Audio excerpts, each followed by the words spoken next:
Hello everyone, welcome back to my YouTube channel my pregnancy tips में Shivani.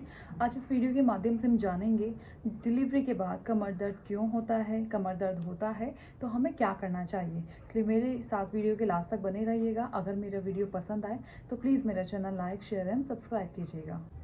Pregnancy के दौरान हमारे शरीर में एक हार्मोन रिलीज़ होता है जिसका नाम है रिलैक्सिन हार्मोन। रिलैक्सिन हार्मोन इसलिए रिलीज़ होता है ताकि हमारे जो जॉइंट्स हैं, हमारे जो लिगामेंट्स हैं वो लूज़ हों।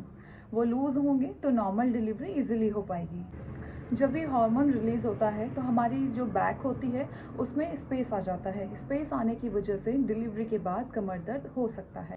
दूसरा जो कारण है कमर दर्द होने का वो ये है कि प्रेगनेंसी के दौरान जो वेट गेन होता है उस वजह से भी बैक पेन होता है। ठीक है, क्योंकि नॉर्मल प्रेगनेंसी में 12 से 18 किलो वेट गेन होता है, तो डिलीवरी के बाद ये भी एक रीज़न होता है कमर दर्द होने का।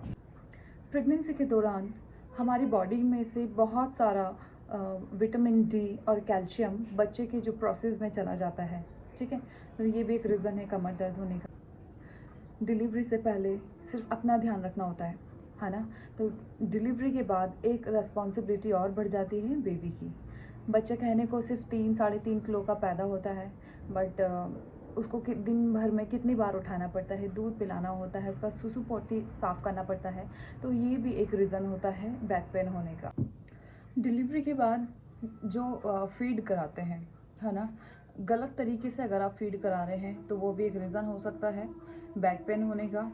उसमें क्या होता है, एक ही पोजीशन में महिला को दूध पिलाना पड़ता है, जिसमें बच्चा क्या होता है, कभी कभी बच्चा सो जाता है। तो फीड कराने के बाद बच्चा सो गया तो काफ़ी टाइम तक एक ही पोजीशन में बैठे रहना, ये भी एक बैक पेन हो सकता है इस वजह से भी। ठीक है, दूसरा क्या होता है, जब फीड कराते हैं उसका सही तरीका नहीं पता होता कि फ़ीड कैसे कराना है। आगे झुक के फ़ीड कराते हैं तो उससे कमर दर्द तो होता ही है, साथ में यहाँ पे गर्दन दर्द भी होती है, जिसे अपर बैक पेन कहते हैं। ठीक है, तो फ़ीड कराने का सही तरीका पता होना चाहिए। अगर गलत तरीके से फ़ीड कराते हैं तो उस वजह से भी बैक पेन हो सकता है।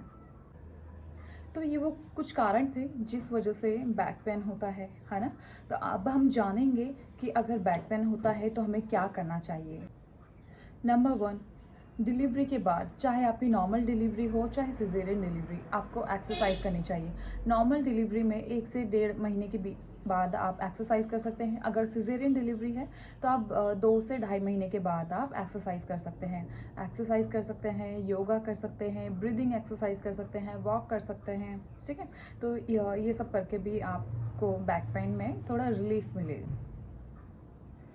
डिलीवरी के बाद क्या होता है कि कैल्शियम लेना पड़ता है ना, क्योंकि जो फीड कराते हैं उसमें जो कैल्शियम जा रहा है वो हमारी हड्डियों से जा रहा है ना।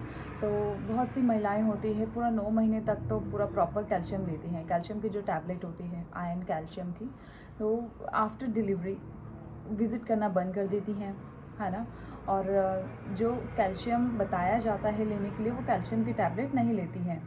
तो ये भी एक रीज़न है बैक पेन होने का। ठीक है, और इसके अलावा बेबी को बार बार उठाना, तो इसके लिए हम घर में किसी से भी सपोर्ट सिस्टम हम ले सकते हैं। हमें देखने में लगता है कि बच्चा छोटा है, इतना वेट नहीं है, पर बार बार अगर हम बच्चे को उठाएंगे तो उससे भी हमारी कमर में दर्द हो सकता है।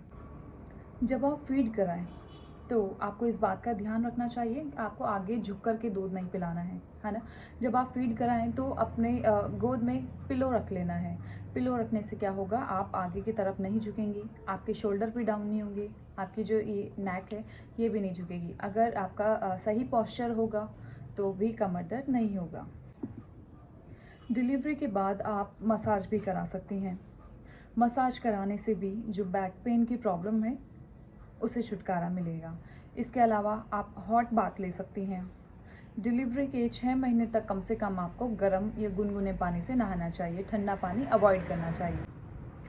इसके अलावा आपको प्रॉपर नींद लेनी चाहिए। अननेसेसरी आपको ज़्यादा देर तक खड़े नहीं रहना चाहिए, है ना।